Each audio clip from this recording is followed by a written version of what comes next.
నిన్ను వలె నీ పొరుగువారిని ప్రేమించు అనే మాటలో నీ పొరుగువాడు ఎవరో యేసు మాటల్లో విందాము. ఒక మనిషి యెరూషలేము నుండి యెరికోకు వెళ్తున్నాడు. దారిలో ఎండ మండుతోంది.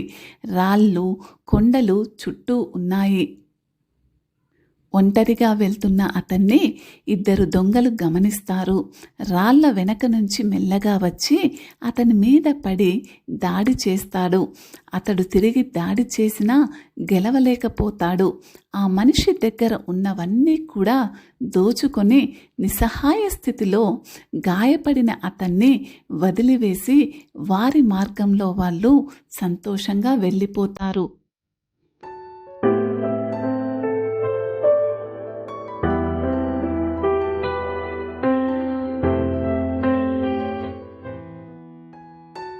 సమయం గడిచింది.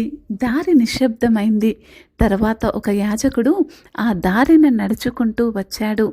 గాయపడిన మనిషిని చూసి ఎదురుగా దారిని మార్చుకొని వెళ్ళిపోతాడు.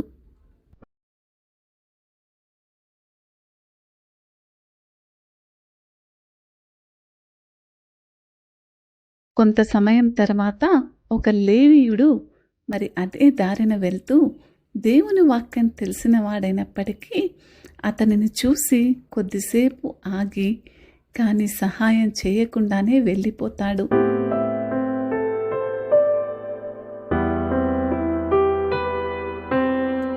తరువాత ఒక సమరయుడు తన గాడిదపై వచ్చాడు. యూదులు సమరయులు శత్రువులే. కానీ ఈ సమరయుడు గాయపడిన మనిషిని చూసి కరుణతో నిండిపోయాడు. అతడు దిగివచ్చి నూనెను, ద్రాక్షారసాన్ని గాయాలపై పోశాడు.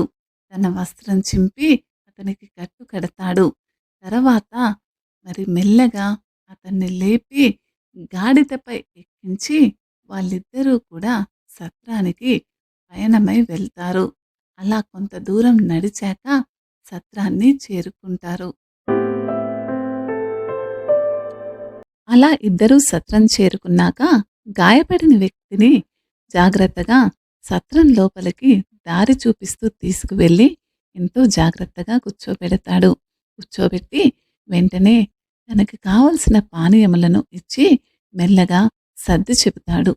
అలా ఆ రాత్రంతా కూడా ఎంతో జాగ్రత్తగా అతన్ని చూసుకుని మరుసటి ఉదయం యజమానికి 2 వెండి నాణాలు ఇచ్చి చెప్తాడు, దయచేసి ఇతన్ని చూసుకోండి. ఇంకేమైనా ఖర్చయితే నేను తిరిగి వచ్చినప్పుడు చెల్లిస్తాను.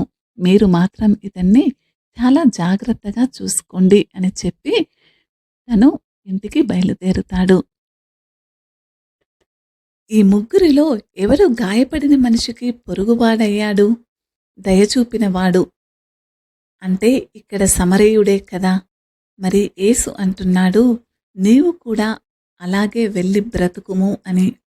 యెరూషలేము నుండి యెరికో దారి వరకు ఒక పరాయి మనిషి చూపిన ప్రేమ జాతులను, భయాన్ని, గర్వాన్ని గెలుచుకుంది. ఎందుకంటే నిజమైన ప్రేమ దేవుని ప్రేమ. నువ్వు కష్టాల్లో ఉన్నప్పుడు అది పక్కన్నుంచి వెళ్ళిపోని ప్రేమ. నువ్వు ఆపదలో ఉన్నప్పుడు నిన్ను దాటిపోని ప్రేమ. నీ పొరుగు వారిని ప్రేమిస్తూ దేవుని ప్రేమను ఈ లోకంలో చూపించాలనే నేటి సందేశం.